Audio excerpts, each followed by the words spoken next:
এবার টুনি বেশ মজবুত করে ঘর বানিয়েছে, কারণ তার কাছে ছিল অনেক টাকা। আর এই টাকা টুনি উপার্জন করেছে গাজরের জুস বিক্রি করে। টুনির গাজরের জুস সোনাতলি বনে বেশ বিখ্যাত ছিল, এমনকি আশেপাশের বন থেকেও অনেক পাখিরা আসে টুনির হাতের জুস খেতে। সত্যি রে টনি, তোর হাতের জুসের কোনো জবাব নেই। এত সুস্বাদু গাজরের জুস আর অন্য কোথাও নেই।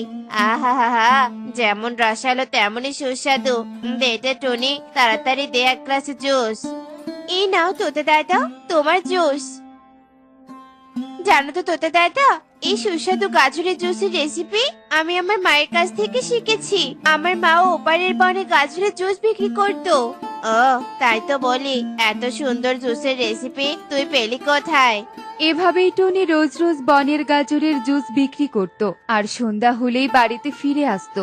অন্যদিকে কালু, আমার সুন্দর স্বামী, তুমি কি আমায় টুনির দোকানের গাজরের জুস খাওয়াতে পারবে? সেই কতদিন আগে খেয়েছি, সেই স্বাদ এখনো আমার মুখে লেগে আছে। আমি তো কিছুদিন আগেই টুনির থেকে বাকিতে জুস খেয়েছিলাম, সেই টাকা আজ অব্দি দিতে পারিনি। এখন যদি টুনির দোকানে গিয়ে জুস চাই, তাহলে তো টুনি আমাদের অপমান করে তাড়িয়ে দিবে। কাকুলি, কি বললে কালু? তুমি একা একাই জুস খেয়েছো, অথচ আমাকে একবারও বললে না? আমি তো নিজেই বাকিতে জুস খেয়েছি কাকুলি, তোমাকে কি করে নিয়ে যেতাম বলো তো? তাছাড়া সেদিনের পর থেকে আমি আর টুনির দোকানের আশেপাশেও যাইনি। এখন টুনির দোকানে যাওয়া যাবে না, বুঝেছো? আমার কাছে টাকা হলে আমি তোমায় নিয়ে যাব। এভাবেই কালু কাকুলিকে বোঝাচ্ছিল। অন্যদিকে টুনি তার বাসায় বসে জুস তৈরির উপকরণ রেডি করছে। টুনি জুস তৈরির জন্য নিজের বাগান থেকে টাটকা গাজর তুলে ধুয়ে নিয়ে এসে গাজরের ছাল ফেলতে থাকে। এরপর বেশ কিছু কমলা ছিলে রেডি করে তাতে লবণ আর মশলা দিয়ে জুসের উপকরণ প্রস্তুত করে। মা টুকি, তুই সময় মতো খাওয়া দাওয়া করে টিফিনে স্কুলে চলে যাস কেমন? আচ্ছা ঠিক আছে মা। জানো তো, কাল থেকে আমি স্কুল বন্ধ, 7 দিনের ছুটি দিয়েছে মা। আর এই 7 দিনে আমি তোমার সাথে দোকানে বসে তোমার কাজে সাহায্য করব মা। না রে মা, তোকে দোকানে কোনো কাজ করতে হবে না। যতদিন আমি বেঁচে আছি কাজ করে থাকবো। তাই তুই এসব না ভেবে মনোযোগ দিয়ে লেখাপড়া কর। এই সময়গুলো যে আর ফিরে আসবে না। আচ্ছা ঠিক আছে মা।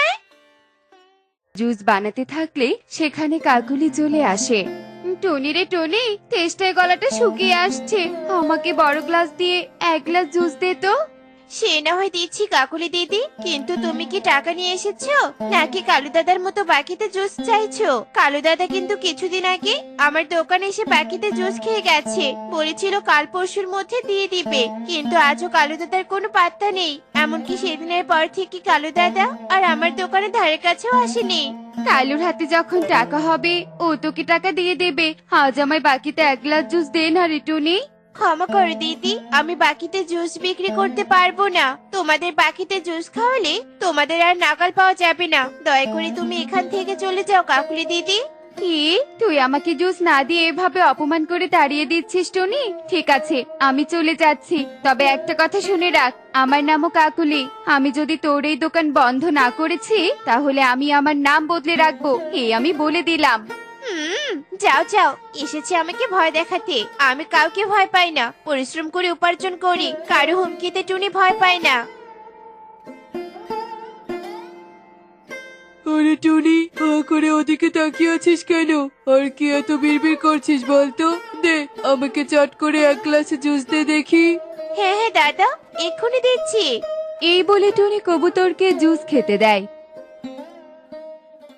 ওই টুনি আমাকে কত অপমান করে তাড়িয়ে দিল কালু, আমি যে কিছুতেই এই অপমান সহ্য করতে পারছি না। ওই টুনির এত বড় সাহস, সামান্য জুসের জন্য আমার কাকুলিকে অপমান করে? আমি ওকে দেখে নিব। দেখে নিব বললে হবে না কালু, ওই টুনিকে উচিত শিক্ষা দিতে হবে। আমি চাই ওর দোকানটা বন্ধ হয়ে যাক, বনের কেউ যেন ওর দোকানে জুস খেতে না আসে। শোনো কালু, আমার মাথায় একটা দারুণ বুদ্ধি এসেছে। কি বুদ্ধি কাকুলি? আমি ভাবছি আমরাও একটা জুসের দোকান দেব। আমাদের থেকে পাখিরা জুস কিনলে কেউই আর টনির দোকানে যাবে না। আমাদের আজকেই দোকানের সবকিছু রেডি করতে হবে। শোনো কালু, তুমি গাজরের ব্যবস্থা করো, আর আমি আমার মায়ের কাছে যাই, সেখান থেকে জুসের মেশিনটা নিয়ে আসি। ঠিক আছে কাকুলি। এরপর কালু আর কাকুলি টুনির দোকানের পাশে একটা ভ্যানে করে জুস বিক্রি করতে শুরু করে। আর নতুন জুসের দোকান দেখে ঈগল সেখানে চলে আসে।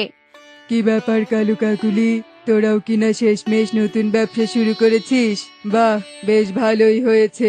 তা কত করে বিক্রি করছিস জুস? এক গ্লাস মাত্র 5 টাকা ঈগল দাদা। টুনির জুসের থেকে আমার জুসের স্বাদ অনেক ভালো আর দামও কম। তা বেশ, আমাকে 1 গ্লাস জুস দে তো দেখি। এরপর কাকুলি ঈগলকে জুস দিলে তো ঈগল জুস খেয়ে অস্বস্তিকর বোধ করে।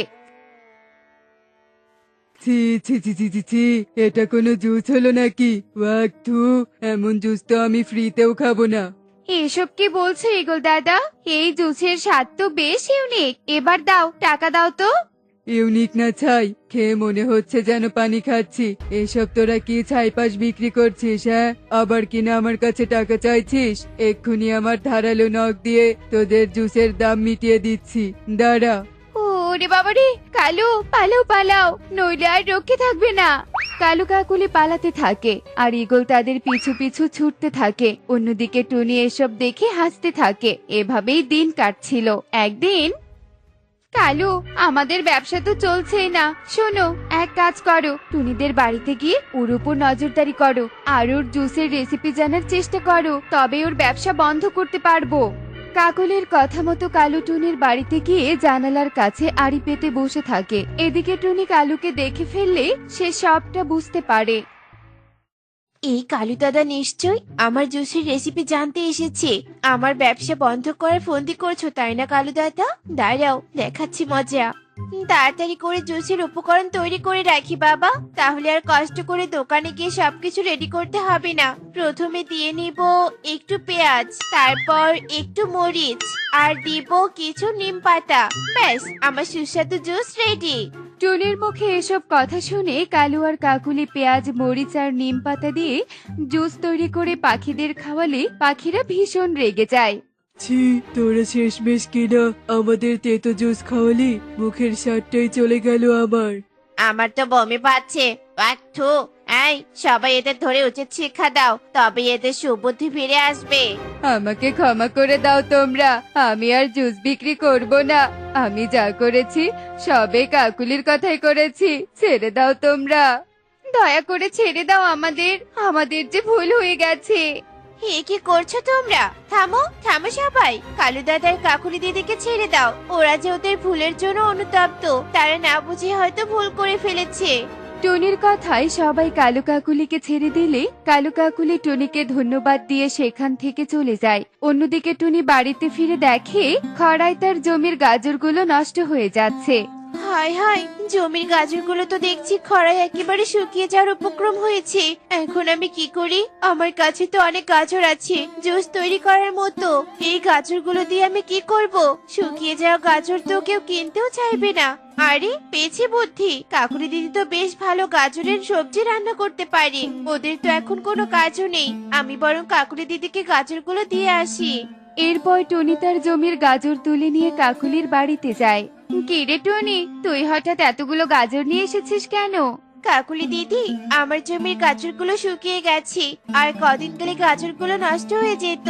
তাই আমি অপচয় না করে গাজরগুলো তোমার কাছে নিয়ে এসেছি। তুমি তো খুব ভালো গাজর রান্না করতে পারো। আমি বলি কি, তুমি আমার দোকানের পাশে গাজর রান্না করে রুটি আর গাজরের সবজি দিয়ে বিক্রি করো। দেখবে তোমাদের ব্যবসা বেশ ভালোই চলবে। এরপর কাকুলি টুনির কথা মতো গাজর রান্না করে রুটি বানিয়ে টুনির দোকানের পাশে একটা দোকান দেয়। আর রুটি গাজরের সবজির কথা শুনে পাখিরা কাকুলির দোকানে ভিড় জমায় আর রুটি সবজি খেতে থাকে। আরে বাহ, গাজর রান্না তো দারুণ হয়েছে। আহা, কতদিন এমন রান্না খাইনি। ঠিক বলেছো কবুতর দাদা, একদম ফ্যান্টাস্টিক হয়েছে। পাখিরা এভাবে কালু কাকুলির দোকানে এসে রুটি আর গাজর রান্না খেয়ে টুনির দোকান থেকে সুস্বাদু গাজরের জুস খেয়ে বাড়িতে ফিরত। তোকে অনেক ধন্যবাদ রে টুনি, আমরা তোর ক্ষতি করতে চেয়েছিলাম, অথচ তুই কিনা আমাদের উপকার করলি। কেন করবো না বলো তো? হিংসামি না করে মিলেমিশে থাকলে তবে তো বেঁচে থাকার আনন্দ পাওয়া যায়। টুনির কথায় কাকুলি সম্মতি দেয়। এভাবেই তারা ব্যবসা করে নিজেদের উন্নতি করতে থাকে। দেখলে তো বন্ধুরা, যার কাজ তাকেই মানায়, তাই আমরা কখনোই অন্যের কাজ দেখে হিংসেমো করব না। মা টুকি, কোথায় তুই মা? আমি আর মরণ যন্ত্রণা সহ্য করতে পারছি না। আজই মনে হয় আমার শেষ দিন। টনি অনেক অসুস্থ থাকায় যন্ত্রণায় কাতরাতে থাকে আর তার মেয়ে টুকিকে ডাকতে থাকে। অসুস্থ মায়ের ডাক শুনে টুকি ছুটে আসে। কি মা, তোমার শরীরটা অনেক বেশি খারাপ হয়ে গেছে। এখন এখন আমি কি করব মা? টুকি বোবা হওয়ায় তার মনের আহাজারি তার মায়ের কান অব্দি যাচ্ছিল না, কিন্তু টুনি তার মেয়ের মনের কথা ঠিক বুঝতে পারছিল। মারি, তুই কাঁদিস না মা। তোর জন্য যে আমি কিছুই করে যেতে পারলাম না, আমাকে তুই ক্ষমা করে দিস মা। আমি মরে গেলে তুই তোর মাসির কাছে থাকিস। মা, তোমায় কিচ্ছু হবে না মা। আমি তোমায় কিচ্ছু হতে দিব না। এক্ষুনি এক্ষুনি ডাক্তারকে ডেকে নিয়ে আসছি। টুকি মনে মনে এসব ভেবে ডাক্তারকে নিয়ে আসার জন্য বেরিয়ে পড়ে। মা টুকি, যাস না মা, যাস না। আমার হাতে যে আর সময় নেই। যত সময় যাচ্ছিল টুনি আরো বেশি অসুস্থ হয়ে যাচ্ছিল, আর অন্যদিকে তার মেয়ে টুকি টুনিকে বাঁচানোর জন্য ডাক্তারকে ইশারায় বোঝাচ্ছিল, কিন্তু ডাক্তার কিছুই বুঝতে পারছিল না। ডাক্তার বাবু, দোহাই লাগে, আমার সাথে চলুন। আমার মাঝি খুব অসুস্থ। এই মেয়ে, কি চাচ্ছিস তুই? আমার কাছে কোনো টাকা নেই, তোকে এখন সাহায্য করতে পারবো না। তুই না হয় একটু পরে আয়। এই ডাক্তার বাবু তো আমার ইশারা একটুও বুঝতে পারছে না। আমি না হয় ওনার ব্যাগটা নিয়ে যাই। ব্যাগের জন্য উনি নিশ্চয়ই আমার পিছু পিছু আসবে। যেই ভাবা সেই কাজ, টুকি ডাক্তার পেঁচার ব্যাগ নিয়ে উড়ে যেতে থাকে। এই মেয়ে, এই, আমার ব্যাগ নিয়ে যাচ্ছিস কেন? দাঁড়া বলছি, দাঁড়া, আমার ব্যাগ দিয়ে যা। ডাক্তার পেঁচা তার ব্যাগ নেয়ার জন্য টুকির পিছু পিছু উঠতে থাকে, আর উঠতে উঠতে এক সময় টুনির বাড়িতে চলে আসে। চুন্নি কোথাকার, এতটুকু মেয়ে হয়ে এত বড় অন্যায় কাজ! এ কি, এ তো দেখি অসুস্থ রোগী। তার মানে ডাক্তার বাবু, আমার মেয়ে। টুনি এসব বলতে বলতে শেষ নিঃশ্বাস ত্যাগ করে। ছি ছি ছি ছি, আমি একজন ডাক্তার হয়ে কি না এই বোবা কন্যার ভাষা বুঝতে পারলাম না। আর একটু আগে আসলে হয়তো টুনিকে বাঁচাতে পারতাম। ডাক্তার পেঁচা এসব ভেবে আফসোস করতে থাকে, আর টুকি তার মাকে হারিয়ে অঝরে কাঁদতে থাকে। মা, তুমি আমাকে রেখে যেতে পারো না মা। কথা বলো মা, কথা বলো। টুকি তার মাকে হারিয়ে দিশেহারা হয়ে পড়ে। রাত নেই দিন নেই, টুকি তার মায়ের জন্য অঝরে কাঁদতে থাকে। এদিকে টুনির মৃত্যুর কয়েকদিন পর তার বোন মুন্নি খবর জানতে পেরে স্বামী সন্তান নিয়ে টুনির বাড়িতে চলে আসে। টুকি, টুকি, কোথায় তুই? দেখ, তোর মাসি চলে এসেছে। এই তো মাসি চলে এসেছে। এখন থেকে আমি আর একা থাকবো না। মা টুকি, তোর এখন থেকে আর কোনো চিন্তা নেই। তোর মা নেই তো কি হয়েছে? আজ থেকে তোর এই মাসি এই বাড়িতে থাকবে। যা, ভাইকে নিয়ে ঘরে যা। এরপর টুকি খুশি মনে রকিকে নিয়ে ঘরে চলে যায়, আর রাজু টোনা মুন্নিকে বলে, এ কি মুন্নি, তুমি এ বাড়িতে থাকবে মানে? তাহলে শহরে যাবে কে? আরে তুমি এত বোকা কেন বলো তো? শহরে তো আমাদের টাকা দিয়ে থাকতে হয়, আর এখন তো দিদিরা কেউ নেই। টুকিও বোবা। এই বাড়ি এখন থেকে আমাদের দখলে থাকবে। দিদিদের সব সম্পত্তি আমাদের হয়ে যাবে। কিন্তু মুন্নি, টুকিরও তো ভবিষ্যৎ আছে নাকি? না না, আমরা এভাবে টুনিদের সম্পত্তি ভোগ করতে পারি না। আরে তুমি ওসব চিন্তা করো না তো। আজ থেকে টুকির সব দায়িত্ব আমার। এখন এত প্রশ্ন করো না তো। সময় আসলে সবটা বুঝতে পারবে, বুঝেছো?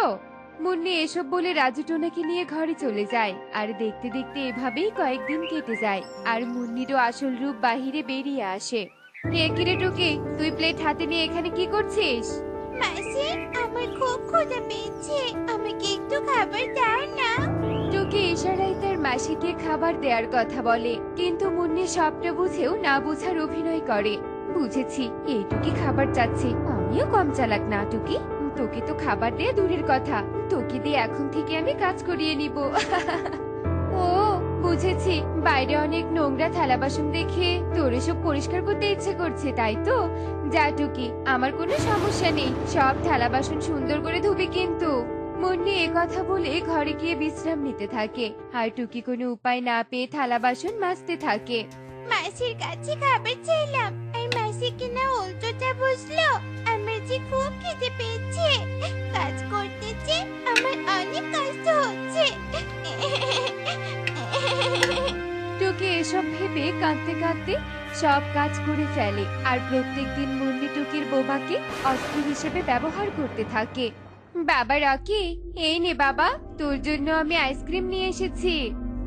কি মজা, কি মজা। মা আমার জন্য আইসক্রিম নিয়ে এসেছে।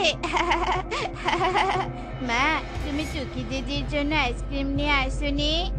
না রে বাবা, তোর টুকি দিদি আইসক্রিম খাবে না, খেলে তো আমাকে বলতোই, তাই না মা টুকি? কি মাসিকে আমি কখন বললাম যে আমি আইসক্রিম খাবো না? মাকে তো কিছু বলতামই না, তাই যে কি মামার জন্য খাবার নিয়ে আসতো। আর মাসিকে ইশারা দিয়ে বলার পরেও মাসি আমার কথা একটুও বোঝে না, সব আদর শুধু ভাইকেই দেয়। টুকি এসব ভেবে ভীষণ মন খারাপ করে, আর মন খারাপ করে একা একা বনের ভেতর দিয়ে চলে যায়, আর শান্ত সুন্দর জায়গায় বসে কান্না করতে থাকে। মা, ও মা, তোমাকে আমি খুব মিস করছি। তুমি আমাকে কেন একা করে চলে গেলে? তোমার এই বোবা মেয়েটাকে যে কেউ বোঝে না। টুকির কান্না শুনে এক প্রজাপতির খুব মায়া হয়। কি হয়েছে ছোট পাখি, তুমি এভাবে কাঁদছো কেন? বলো, আমাকে বলো, কি হয়েছে তোমার? কি আর বলবো, আমার কথা কেউ বোঝে না। বেকার বেকার মনে কষ্ট পাওয়ার চেয়ে এখান থেকে আমি চলে যাই। টুকি এসব ভেবে সেখান থেকে চলে যায়, আর প্রজাপতি অবাক হয়ে বলে, একে ছোট পাখি তো আমার সাথে কথাই বললো না, তাহলে কি সে রাগ করেছে? না না, মনে হয় ছোট পাখি মনে অনেক কষ্ট পেয়েছে, তাই কথা না বলেই চলে গেল। যাই হোক, কখনো আবার দেখা হলে কথা বলে নিব। এ কথা বলে প্রজাপতি ফুল বাগানে উঠতে থাকে। এভাবেই দিন পেরিয়ে রাত হয়ে আসে, আর রাতের বেলা টুকি শুয়ে শুয়ে ভাবতে থাকে, প্রজাপতির সাথে ওরকম ব্যবহার করা আমার একদমই ঠিক হয়নি। নিশ্চয় প্রজাপতি আমার ব্যবহারে অনেক কষ্ট পেয়েছে। না না, কাল প্রজাপতির কাছে ক্ষমা চাইতে হবে। টুকি সারা রাত আর ঘুমাতে পারেনি। প্রজাপতিকে নিয়ে ভাবতে ভাবতে টুকি সারা রাত কাটিয়ে দেয়। আর সকাল হতেই টুকি আবারও যায় সেই জায়গায় প্রজাপতিকে খুঁজতে, আর অনেক খোঁজার পরে টুকি প্রজাপতিকে খুঁজে পায়নি। অবশেষে প্রজাপতি উড়ে আসে টুকির সামনে। একে ছোট পাখি, তুমি নিশ্চয়ই আমাকে খুঁজতে এসেছিলে, তাই না? আমাকে ডাকলেই তো হতো, তাহলে আমাকে আর খুঁজতে হতো না। টুকি প্রজাপতির কথায় পাখা নাড়িয়ে ইশারা করতে থাকে। ওমা ছোট পাখি, তুমি আমার কথায় ইশারা করছো কেন? তুমি কি কথা বলতে পারো না? প্রজাপতির কথা শোনার সাথে সাথেই টুকির চোখে পানি চলে আসে, আর প্রজাপতি সবটা বুঝতে পারে। বুঝেছি ছোট পাখি, এজন্যই তোমার এত কষ্ট, তাই তো? সৃষ্টিকর্তা তোমাকে সৃষ্টি করেছে, এটা নিয়ে এত কষ্ট পাওয়ার কিচ্ছু নেই। তবে তুমি চিন্তা করো না, এক্ষুনি আমি তোমার কণ্ঠস্বর ফিরিয়ে দিচ্ছি। এরপর প্রজাপতি উড়ে যায়, আর অনেক ফুল থেকে মধু সংগ্রহ করে নিয়ে আসে। ছোট পাখি, এই নাও, এই মধু খাও। এগুলো যে সাধারণ কোনো মধু নয়, জাদু করে প্রজাপতির মধু। এটা শুধু আমি তোমার উপকার করার জন্যই নিয়ে এসেছি। এখন তাকিয়ে না দেখে মধু খেয়ে নাও তো দেখি। এরপর টুকি সবটুকু মধু খেয়ে নেয়, আর মধু খাওয়ার সাথে সাথেই টুকি কথা বলতে পারে। প্রজাপতি, একে আমি সত্যি সত্যি তো কথা বলতে পারছি। তোমাকে অনেক ধন্যবাদ প্রজাপতি। ইস, আর যদি মা বেঁচে থাকতো তাহলে কতই না খুশি হতো। সে কি ছোট পাখি, তোমার মাসি তো তাহলে তোমাকে ভালোবাসে না। আসলে সব শত্রু বাইরে থাকে না ছোট পাখি, কিছু শত্রু মুখোশ পরে পাশেই হাঁটে। তুমি এখন কথা বলতে পারো, নিজের ভালো নিজেকেই বুঝতে হবে। যাও, তোমার মাসির মুখোশ খুলে দাও। প্রজাপতির কথা শুনে টুকি বাড়িতে চলে যায়, আর গিয়ে দেখে মুন্নি টুকিদের বাড়িটা ইগলের কাছে বিক্রি করে দিচ্ছে। ইগল দাদা, এই বাড়ির মোটা অঙ্কের টাকা দিতে হবে কিন্তু, না হলে এই বাড়ি আমি আপনার কাছে বিক্রি করব না। সে কি মাসি, বাড়ি বিক্রি করবে মানে? কি টুকি মা, তুই কথা বলতে পারিস?